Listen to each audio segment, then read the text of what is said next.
costume nós traçarmos as nossas metas, os nossos planos, os nossos anseios para um novo ano, a nossa perspectiva para o novo ano. Via de regra, nesse momento de passagem de ano, Deus, ele tem sido lembrado por muitas pessoas. Elas estão se dirigindo a Deus, dizendo: Deus, esse ano que vem eu quero um carro, eu quero um casamento, eu quero aprovação em um concurso, eu quero uma porta de emprego sendo aberta. Na verdade, a lista de pedidos a essa altura é grande e então atribuída a Deus para que haja correspondência dos desejos estabelecidos. Aqui, diante dessa perspectiva de apresentar diante de Deus e solicitá-lo o que as pessoas estão desejando, eu quero afirmar algo que você já sabe, mas eu quero levá-lo a uma consideração a partir dessa afirmação. Irmãos e amigos, Deus sabe o que nós queremos para esse próximo ano.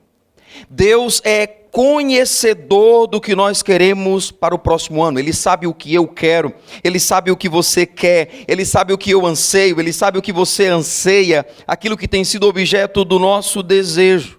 Então, meditar nisso me conduziu a um questionamento. Uma vez que Deus sabe o que queremos, nós sabemos o que Deus quer? Ele sabe o que nós queremos. Agora, Deus tem um querer para a nossa vida, e nós sabemos disso. Abra sua Bíblia para Deuteronômio capítulo 10, livro de Deuteronômio capítulo 10, e nós vamos fazer a leitura de apenas um versículo, o que usaremos para a meditação essa noite. E eu quero falar sobre atentos ao querer de Deus em nossa vida para 2020. Deuteronômio capítulo 10, versículo 12. Atentos ao querer de Deus para a nossa vida em 2020. A palavra do Senhor diz assim, em Deuteronômio 10, verso 12. Agora, pois, ó Israel, que é que o Senhor requer de ti? Não é que temas o Senhor teu Deus e andes em todos os seus caminhos, e o ames, e sirvas ao Senhor teu Deus de todo o teu coração e de toda a tua alma? Que Deus aplique esta porção da sua palavra em nossos corações. Irmãos, essas palavras são dirigidas, palavras do Senhor dirigidas ao seu povo Israel, povo escolhido por Deus, povo que, segundo o versículo 15, se você está aí com a sua Bíblia aberta, nesse mesmo texto que fizemos a leitura, é dito que Deus se afeiçoou a ele. Deus olhou para este povo e Deus amou, Deus o escolheu dentre todos os povos da terra. Nós estamos no livro de Deuteronômio. Essas palavras são escritas para uma geração posterior àquela de Josué e Calebe, posto que toda aquela geração antiga padeceu no deserto por causa da sua rebelião, da sua desobediência, da murmuração que estabeleceram em seus corações diante da desconfiança de que o Senhor verdadeiramente os introduziria na terra que havia prometido desde Gênesis capítulo 15 a Abraão, o seu servo. Este povo questionou, esse povo duvidou, esse povo se rebelou, proporcionou reações de idolatria, reações de rebeldia no que diz respeito ao seu relacionamento para com Deus, pelo que Deus disse, não vão entrar na terra prometida, ficando somente Josué e Calebe como remanescente desta geração anterior. Esta geração está, podemos dizer, às portas da terra prometida, com as mãos na porteira para abrir a terra de Canaã e então entrar.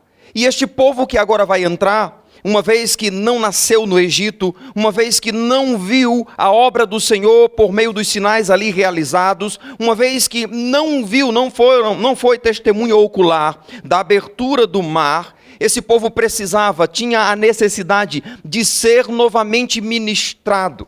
Esse povo então foi instruído de que quando entrasse na terra prometida, deveria levar em consideração tudo aquilo que Deus havia instruído por intermédio do seu servo Moisés. Eles deveriam lembrar de tudo que foi ministrado, da lei que lhes foi dada, e jamais deveriam esquecer os preceitos que o Senhor os deu. nessa porta de entrada, Moisés instrui esse povo sobre a importância da obediência. Era necessário que esta geração tivesse os preceitos de Deus em seus corações, a fim de que não fizessem como fizeram os seus pais, sendo rebeldes contra o Senhor na jornada que estava conduzindo-os rumo à terra prometida. Assim, permita-me fazer uma analogia, uma comparação deste atual momento em que o povo está vivendo aqui e o atual momento que nós estamos vivendo com uma passagem de ano. Esse povo estava entrando numa nova terra e nós estamos entrando em um novo ano. É então ali, nessa preparação de entrada para uma nova terra, que Moisés transmite a eles a repetição da lei, aquela que fora registrada em Êxodo, capítulo 20, ela é repetida em Deuteronômio, daí a expressão Deuteronômio, que é a tradução grega, é a Septuaginta, a tradução do título em hebraico, e na verdade há uma precipitação daqueles que o fizeram, porque o fizeram com a ideia de outra lei. A expressão Deuteros Nomos é outra lei, então eles traduziram como se fosse uma outra lei, quando na verdade tem-se a repetição da lei. Era para memorização, era para aplicação nos corações, para que uma vez inseridos na terra prometida, eles não esquecessem que ali estavam, sobre a poderosa mão do Senhor que havia os introduzido. Para que eles jamais esquecessem que Deus os conduziu ali debaixo de sua proteção e de sua providência, fruto da sua graça e de sua bondade. O que temos naquela ocasião é que temos uma nova terra, mas as mesmas instruções. E o que temos para nós hoje é que temos um novo ano, mas as mesmas instruções devem ser dirigidas à nossa vida no seu caráter prático. Diríamos que estamos diante de uma excelente oportunidade para analisar o que Deus quer de nós. Para pararmos um pouco deixarmos de lado um pouco do nosso egoísmo, de voltar para a mente, somente para nós, a atenção, e requerer de Deus os nossos planos, projetos, anseios, e então olhar e questionar: Deus, o que é o teu querer para a minha vida? Ao invés de apresentarmos uma lista extensa do nosso querer, vamos essa noite considerar qual o querer de Deus para a nossa vida em um novo ano. As instruções que Deus dirige aqui a Israel, o seu povo, por ocasião deles se prepararem para entrar na terra prometida, elas também são pertinentes a nós hoje e certamente aplicáveis para um novo ano. Então volte ao versículo 12 e considere comigo qual é a primeira instrução dada, qual é o questionamento instrutivo nesse texto. Qual é a vontade de Deus para a vida de Israel naquele contexto e para a nossa vida nesse ano que se inicia. Agora, pois, ó Israel, o que é que o Senhor requer de ti? Não é que temas o Senhor, teu Deus? Deus requer que o povo dele o tema. Observe, naquela nova terra, Deus requeria que o seu povo o temesse. Agora considere que esse temor, o temor descrito e atribuído do relacionamento do povo para com Deus, não diz respeito a um ser sinônimo de medo. O temor aqui não é sinônimo de ter medo, antes, o temor descrito aqui expressa a atitude reverente que alguém tem de reconhecimento para com alguém que possui dignidade superior. Então não estamos falando de ter medo de Deus, mas de reconhecer a dignidade que Ele tem, que é muito superior a de qualquer outro ser existente nesse mundo. Diz respeito ao reconhecimento da posição que Ele ocupa, e tratando-se de Deus, a sua dignidade é sobremodo elevada. Se considerarmos nas Escrituras as informações que temos acerca da consistência do temor ao Senhor, nós chegaremos às seguintes informações. Observe que o temor a Deus é obra do próprio Deus no coração do homem. Em Jeremias 32:40 diz: farei com eles aliança eterna, segundo a qual não deixarei de lhes fazer o bem, e porei o meu temor no seu coração, para que nunca se apartem de mim. Era o próprio Deus provendo ao povo temor a Ele, logo, temer a Deus. É fruto do Senhor, é obra do Senhor na vida de alguém. Seguindo adiante, no Salmo 111, verso 10, nós temos que temer a Deus é o princípio da sabedoria. Revelam prudência todos os que o praticam, e o contrário também é verdadeiro. Imprudente, insensato, tolo, nécio é aquele que não expressa temor ao Senhor. Aquele que desconsidera os seus preceitos, aquele que não leva em consideração que Ele é o Criador, que Ele é digno de ser reconhecido, digno de ser exaltado, digno de temor, digno de submissão, digno de obediência. Em Provérbios 8, verso 13, diz que temer a Deus é aborrecer o mal. O temor ao Senhor consiste em aborrecer o mal. Consiste, pois, em rejeitar aquilo que se constitui contrariedade quanto ao que é a vontade do Senhor, quanto ao que é o seu caráter, os seus atributos. Isso é temer a Deus. No Salmo 147, verso 11, temos que temer a Deus é uma característica daquele de quem Deus se agrada. A palavra do Senhor diz: agrada-se o Senhor dos que o temem e dos que esperam na sua misericórdia. Deus se agrada daqueles que o temem, daqueles que expressam reconhecimento da posição elevada que ele possui, da sua dignidade. Aquele que exalta o Senhor, agrada-o. Na verdade, temer a Deus fala de uma atitude de consideração tal, que conduz o pecador a viver em submissão a Deus, e uma submissão tal que fala de uma rendição à sua vontade. Isso é que é temer a Deus, é considerar a sua soberania, é considerar a sua grandeza, é considerar a sua glória que é excelsa. O nosso Deus é grande. Ele é o supremo Senhor, o Deus exaltado, Ele é majestoso. Só não o teme aquele que de fato não o conhece. Porque quem o conhece o reverencia.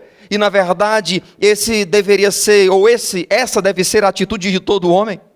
Salomão, escrevendo em Eclesiastes capítulo 12, versículo 13, disse: a suma de tudo é: teme a Deus e guarda os seus mandamentos, porque isso é dever, ou é o dever de todo homem. Todo ser criado deveria, pois, render-se em submissão, em reconhecimento da grandeza, soberania e glória excelsa de Deus. Os que assim não o fazem são reputados nas Escrituras por tolos, por nécios, por inconsequentes, imprudentes, loucos. Salmo 14, verso 1 diz o insensato, o tolo, o louco, o nécio no seu coração: Deus não existe. Ele se corrompe e faz o que é mal. Assim, Deus requer que nós o temamos. E essa instrução possui caráter eterno. Nós o tememos quando o conhecemos e devemos continuar vivendo debaixo do seu temor, em reconhecimento de quem Ele é, o que Ele fez, o que Ele faz, pode fazer e ainda fará. Mas em segundo lugar, o que Deus requeria daquele povo ao entrar na terra prometida, que requer de nós hoje ao entrarmos em um novo ano? Agora, pois, ó Israel, o que é que o Senhor requer de ti? Não é que andes em todos os seus caminhos? Número 1, Deus requer que o temamos. Número 2, Deus requer que andemos em todos os seus caminhos. E essa linguagem aponta para a obediência às instruções do Senhor em todas as áreas da nossa vida. Trilhar os caminhos que Deus tem proposto. Para cada área de nossa vida, irmãos, Deus tem um caminho para que andemos, para que trilhemos segundo a sua vontade. Irmãos, no trabalho, no negócio, o caminho de Deus é a honestidade. As Escrituras afirmam que balança enganosa é abominação ao Senhor. Deus requer de nós justiça, requer de nós honestidade.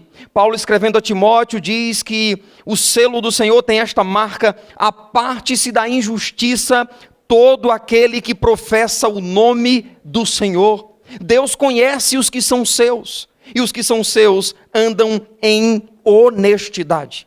Nos pensamentos, o caminho de Deus é o amor, é o respeito, é com certeza a pureza, é a justiça, é a verdade. É isso que Paulo afirma em Filipenses 4, verso 8. O que deve ocupar os nossos pensamentos?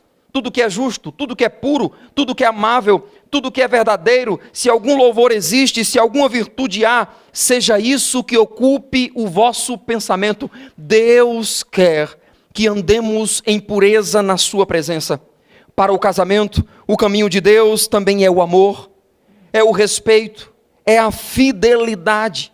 Em Hebreus 13, verso 4, a palavra do Senhor diz que digno de honra entre todos é o matrimônio, bem como o leito sem mácula, porque Deus julgará os impuros e adúlteros. Que testemunho maravilhoso ouvimos de um casal aqui, dizendo 25 anos que estamos na presença do Senhor, andando em fidelidade, que nos dê mais 25 anos, ou mesmo 50 anos, andando em fidelidade a Deus. Que você, casal, tenha esse compromisso, de dizer diante do Senhor: ó Deus, o meu lar é consagrado para a sua glória e eu quero mantê-lo em pureza. Que nós homens guardemos os nossos olhos para as nossas esposas e que esposas guardem os olhos para os seus maridos. Que vivamos com a marca da santidade em nosso casamento. Que não levemos outras mulheres para a cama em nosso pensamento. Que nosso lar seja marcado pela pureza, por um lar consagrado à presença do Senhor. O caminho do Senhor para o casamento é o amor, respeito, fidelidade. Tantas pessoas infelizes, tantas pessoas estão hoje considerando que é apenas um final de ano e passagem de ano como tantos outros, cuja vida não faz sentido. São pessoas marcadas pela tristeza, distantes das pessoas, se isolam, mergulhados na depressão, tristeza profunda e alguns beirando uma síndrome do pânico ou outra coisa qualquer. O caminho de Deus para a alegria é a sua presença. Como foi dito aqui hoje à noite, Salmo 16, verso 11, Davi disse: tu me farás ver os caminhos da vida, na tua presença há plenitude de alegria. A alegria começa com Cristo. Na verdade, felicidade começa com fé. É somente em Cristo que nós encontramos a suprema fonte da alegria. Não em relacionamentos, não em trabalhos, não em outras coisas que limitam-se à esfera dessa vida. A felicidade verdadeira está em Cristo, pois perdura pela eternidade. Aqui podemos fazer então uma introspecção e considerar em nosso próprio coração que caminhos temos trilhado no ano de 2019. Que caminhos temos percorrido? Quais têm sido as nossas atitudes diante do que Deus nos instrui a observarmos? Consideremos, irmãos, que há em nossos corações um senso de independência. Um senso de independência que advém da nossa natureza pecaminosa. Ela, por sua vez, nos propõe ou gera em nós uma predisposição para trilhar os caminhos que nós mesmos estabelecemos. Temos seríssima dificuldade para considerar os caminhos que Deus estabelece para nós. Ele quer que andemos em seus caminhos, mas a natureza pecaminosa constantemente nos assedia para estabelecermos os nossos próprios caminhos. Jeremias, capítulo 10, verso 23, o profeta escreve: eu sei, ó Senhor, que não compete, não cabe ao homem determinar o seu caminho, nem ao que caminha o dirigir dos seus passos. Irmãos, não cabe ao homem. Essa declaração de Jeremias, ela é reveladora. Ela aponta para a inaptidão que o homem tem, a inabilidade do homem para estabelecer os próprios caminhos para ele trilhar. O homem é reprovado. O homem não tem condições de estabelecer o seu próprio caminho, porque este sempre o conduzirá para distante de Deus. Então, apesar de toda a inteligência da qual o homem foi dotado pelo próprio Deus, não lhes foi atribuída a autoridade de estabelecer os próprios caminhos para ele trilhar. Aquele que é o Criador do homem é que estabelece qual caminho esse deve andar. Entretanto, a natureza pecaminosa sempre querendo nos desviar.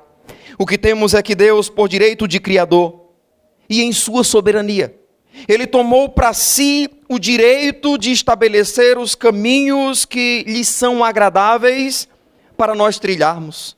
Como Paulo afirma em Efésios 5, versículo 10, provando sempre o que é agradável a Deus. Logo, o crivo sobre os caminhos que iremos percorrer não tem como base a avaliação do que me agrada, e sim aquilo que agrada ao Senhor. Eu devo provar sempre o que é agradável ao Senhor. Em suma, irmãos, quando o homem busca por si estabelecer os seus próprios caminhos, considerando-os como sendo os melhores, eles certamente culminarão em desvio da presença e da vontade do Senhor, e se cumprirá neste aquilo que Provérbios 16, verso 25 afirma: que há caminhos que aos olhos do homem parecem ser bons, mas no final são caminhos que conduzem à morte. Há muitos que estão reputando os caminhos trilhados por serem os melhores, mas que esses caminhos são dissonantes quando submetidos às Escrituras, estão conduzindo tais pessoas à ruína, à morte, à destruição, à distância de Deus.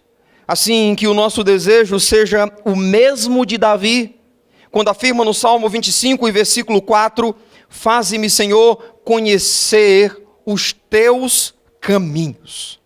Ensina-me as tuas veredas. Essa deve ser a nossa oração. É a oração conveniente neste período que estamos planejando, que estamos estabelecendo anseios, dizendo: Senhor, para o próximo ano eu quero isso. Se devemos fazer uma oração conveniente, deveria ser: ó Deus, nesse próximo ano, faze-me conhecer os teus caminhos e andar neles.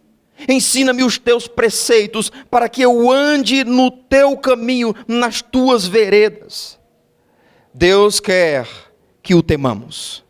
Deus quer que andemos em seus caminhos. E em terceiro lugar, Deus requeria do povo e também requer de nós. Agora, pois, ó Israel, o que é que o Senhor requer de ti? Não é que o ames de todo o teu coração e de toda a tua alma? Irmãos, Deus quer que o amemos. Não qualquer amor. Um amor com a totalidade do nosso ser.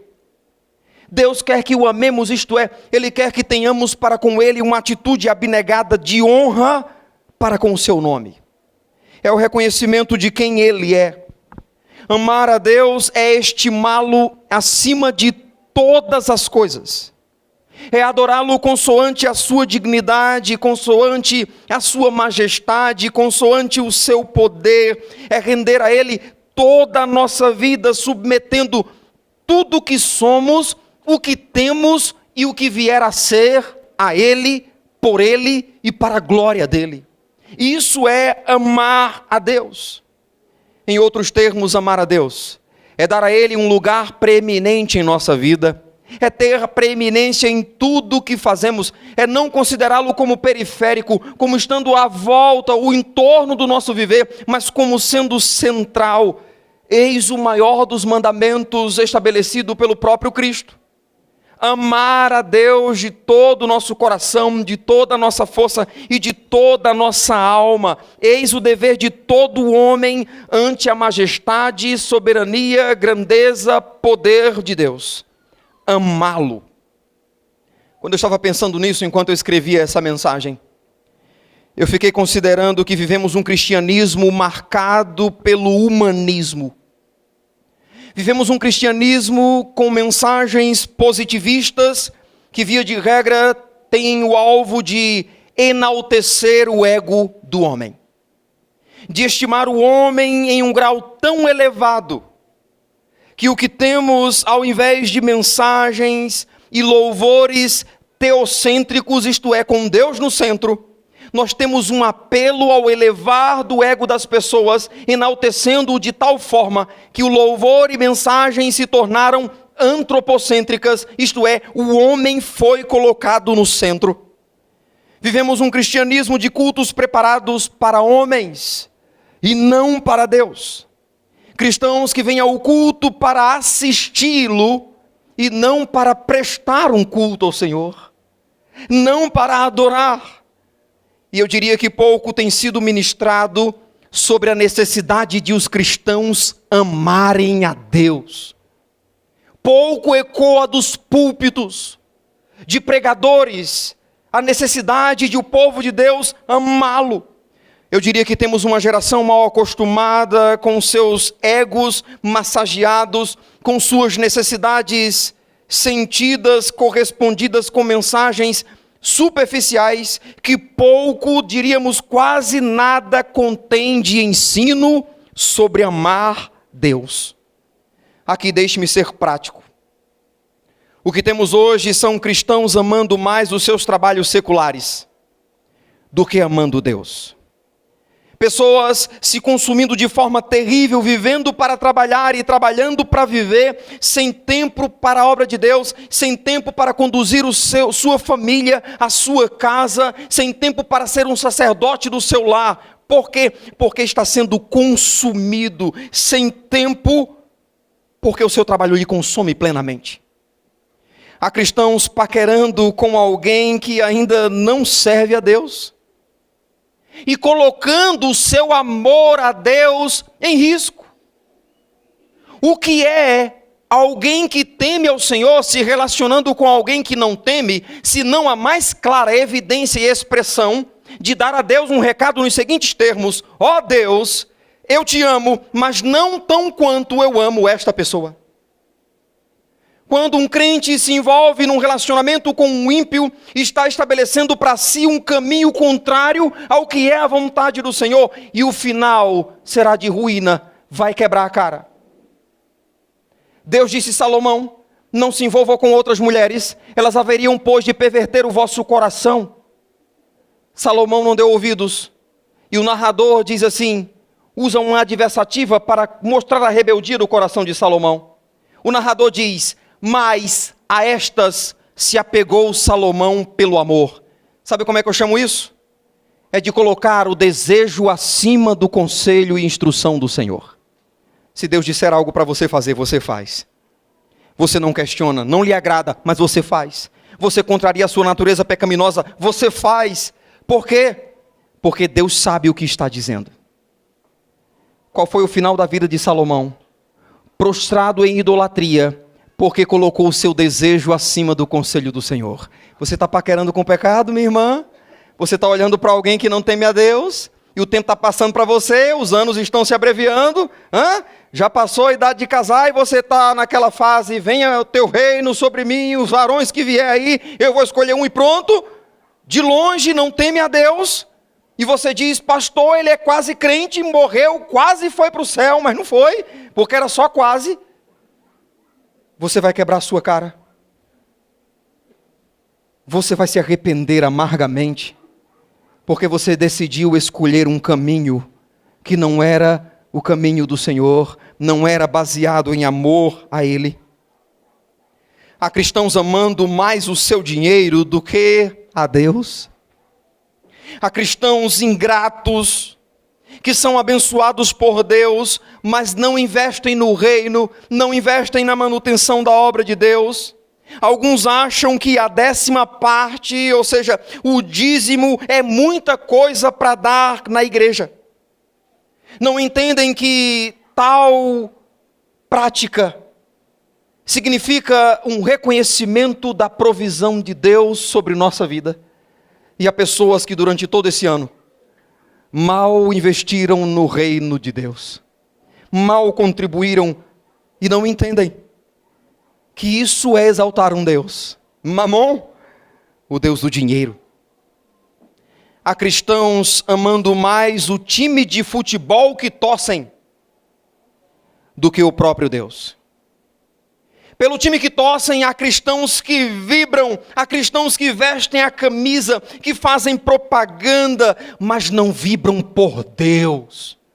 Não há vibrar pela obra do Senhor.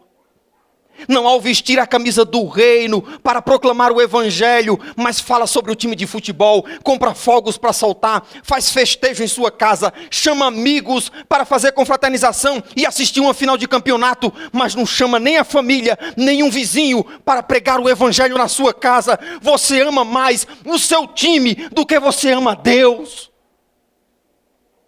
Deus quer que o amemos, o estimemos acima de tudo e todos, que seja central em nosso viver. Até quando você vibrará mais pelas coisas desse mundo do que pelas coisas de Deus? Você vibra por conquistas, por objetos materiais, mas você não vibra por almas se rendendo a Cristo. Você tem anseio de possuir um carro, uma casa ou outra coisa, mas não tem anseio por ganhar uma alma para Jesus, de chegar na eternidade e alguém dizer a você: obrigado, porque você foi um instrumento a compartilhar comigo o Evangelho. Você não tem anseio pela eternidade. Vive aqui como se fosse permanecer para sempre. Sabe o que é isso? Falta de amor a Deus. Há pessoas que não estão interessadas na vontade de Deus, estão interessadas na sua própria. São pessoas que, se não alcançarem a realização de seus sonhos, vão esbravejar com Deus, atribuindo a Ele status de ser inconsequente. Talvez um Deus tirano, que nunca me dá o que eu quero. Pessoas que não querem fazer a oração: Senhor, que seja feita a tua vontade. Há cristãos amando mais as redes sociais do que amando a Deus. Meus diletos, consideremos que aquilo que mais desprendemos atenção se torna o objeto que mais amamos. O que mais dedicamos atenção se torna objeto do nosso amor. Irmãos, as redes sociais devem estar a nosso serviço. E não o nosso serviço, e não nós a serviço delas. As redes sociais têm se tornado um Deus, e não qualquer um. É um Deus sobremodo estimado, honrado, elevado a um status de essencial, a tal ponto que, se ficarmos um dia sem elas, parece que a vida acabou. Nós ficamos chateados, mudou o nosso humor. A gente fica bravo, vou ligar para a operadora: como é que pode um negócio desse? Ei, vai voltar a internet, vai voltar quando aí? Como é que pode um negócio desse? Estou pagando. Revoltado, muda o humor, é uma coisa incrível. Há pessoas que não conseguem fazer outra coisa. A expectativa está no retorno. É uma espera tão terrível que consome as afeições de alguns, que quando soa a mensagem chegando lá e voltou à internet, para o que estiver fazendo: eu quero conferir quais foram as mensagens que alguém mandou no período que eu não pude conferir. Oração, leitura bíblica, vida de comunhão em família, que é bom, tem sido substituído pela dinâmica das redes sociais. Sabe por quê? Porque essa tem sido uma ferramenta de Satanás para esfriar o nosso amor por Deus. E se o nosso amor por Deus estiver frio, nós vamos esfriar o nosso amor pela nossa esposa, pelo cônjuge. Se o nosso amor por Deus estiver frio, nós vamos esfriar o nosso amor para com os nossos filhos. Vamos esfriar o nosso amor para com a obra do Senhor. Tudo tem como base o amor ao Senhor. Se eu esfrio estabelecendo outro Deus, eu serei dominado por isso. Observemos, irmãos, antes de fechar os olhos para ver algo antes de adormecer, via de regra, nossos olhos estão nas redes sociais. E quando acordamos pela manhã, muitos nem oram, nem lembram de Deus. A primeira coisa que pegam é o celular para ver se tem alguma mensagem. Isso é um Deus? Isso é amar? Que assumamos o compromisso de, ao despertar, não vermos nada, nem ninguém, antes de dizer: ó Deus, pela fé eu te contemplo. Quero dizer o quanto te amo, Senhor. Quero consagrar o meu dia ao Senhor. Como diz um cântico, que de manhã seja o primeiro pensamento, seja a luz ao entrar na janela. Isso é amar ao Senhor. Aquilo que consome as nossas afeições, o pendor da nossa atenção, se constitui o que é o nosso Deus. O que tem consumido suas afeições? Isso será o seu Deus, será o que você ama. Que coisa terrível temos vivido. Precisamos clamar dizendo: ó Deus, ajuda-nos a te amar de todo o nosso coração, de toda a nossa alma. E sabe o indicador que verdadeiramente amamos a Deus? É a obediência à sua palavra. Nós podemos até dizer de forma teórica que amamos o Senhor, mas o indicador real do nosso amor para com Deus será a nossa obediência e consideração à palavra dEle. Jesus disse em João 14, versos 21 e 23, vós dizeis que me amais, mas na verdade aqueles que me amam guardam a minha palavra. O indicador do nosso amor a Cristo estará no guardar a palavra que Ele nos deu. Então eu pergunto, você ama a palavra de Deus? Me diga quanto você lê, que eu direi quanto você ama a Deus. Me diga quanto tempo você investe nas Escrituras e eu direi quanto você ama a Deus. Me diga quanto você valoriza e estima a pregação e eu direi quanto você ama a Deus.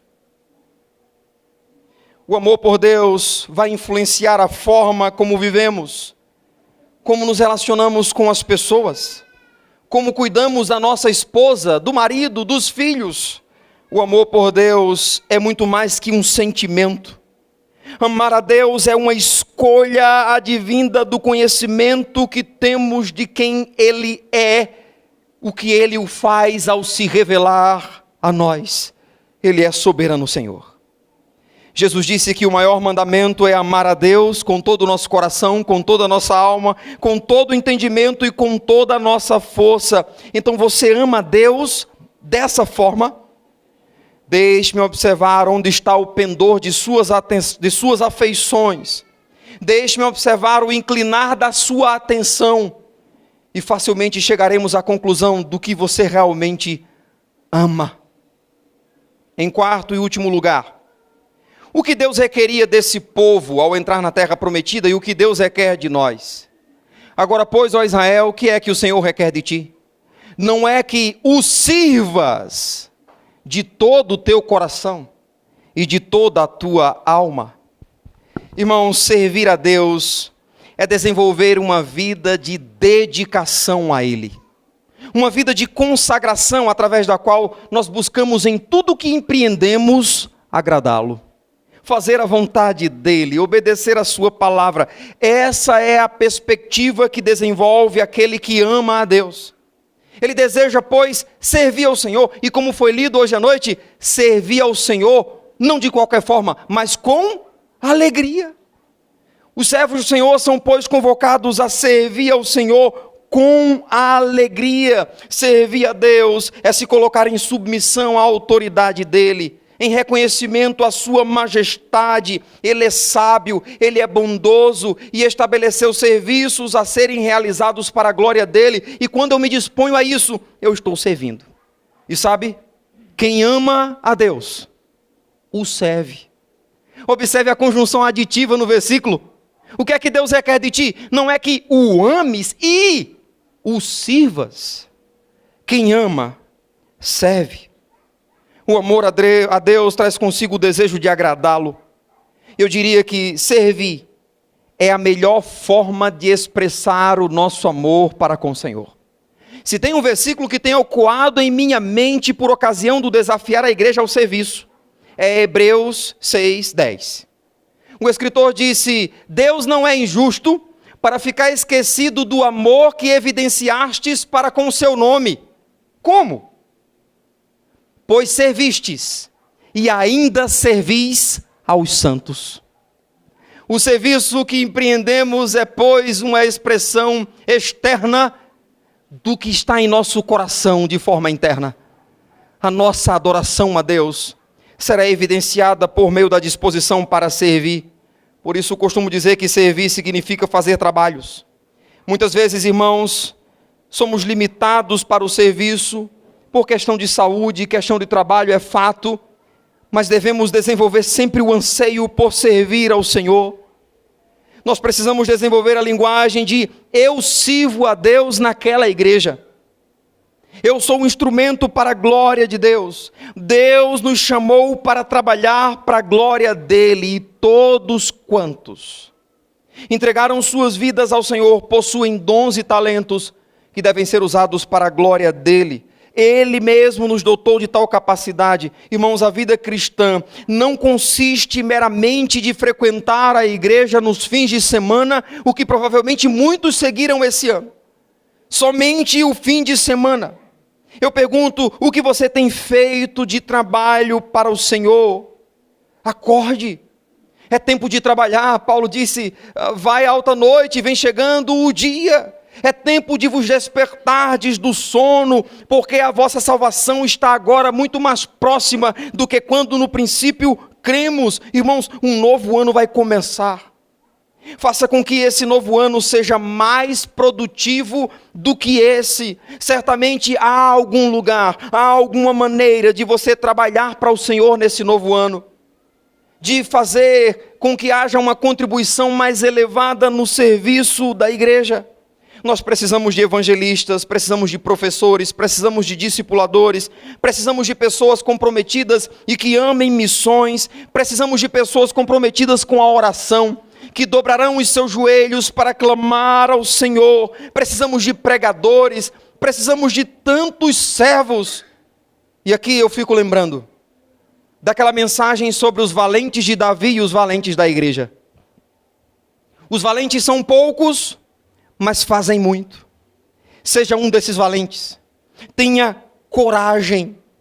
Faça a obra do Senhor na capacidade que Ele tem dado a você. Aquele que sirva, faça na força que Deus supre, são palavras de Pedro.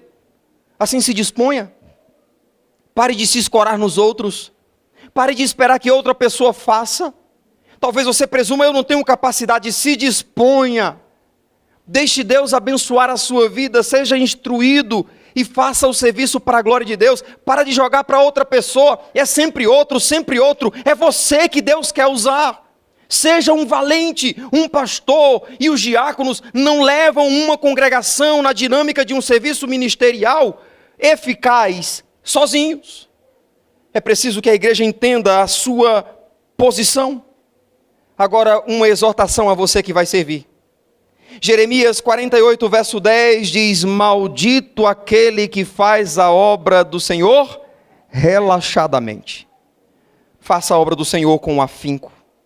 O final do versículo de Deuteronômio, o final do versículo diz a forma como devemos servir.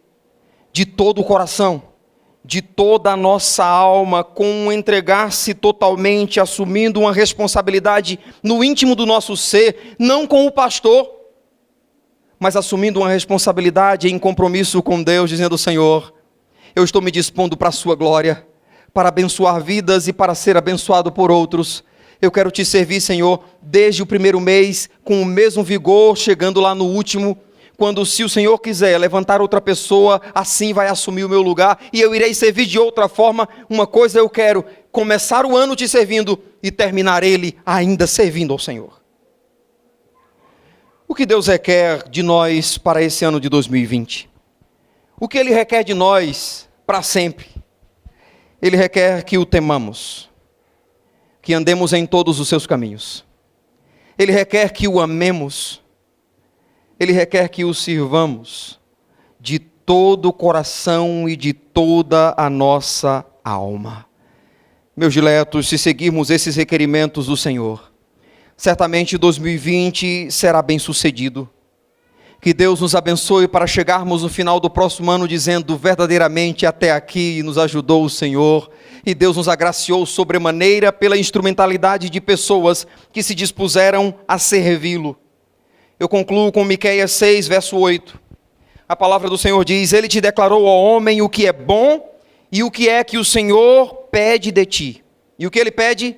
Que pratiquemos a justiça, que amemos a misericórdia e que andemos humildemente com Ele, o nosso bom Deus. Soberano Deus, nós te agradecemos pela sua palavra. Temos listas imensas para te apresentar sobre o que queremos para esse próximo ano. Mas ajuda-nos a despojarmos-nos por um pouco de tais anseios para ansiarmos o teu querer para a nossa vida. Seja feita a tua vontade, Senhor, ministra ao nosso coração o teu querer e seja glorificado em nós nesse ano de 2020. Queremos não somente começar o ano em sua presença, mas terminar ele e vivermos para todos sempre diante do Senhor. Oramos em nome de Jesus. Amém. Convidar aqui à frente o nosso Ministério de Louvor.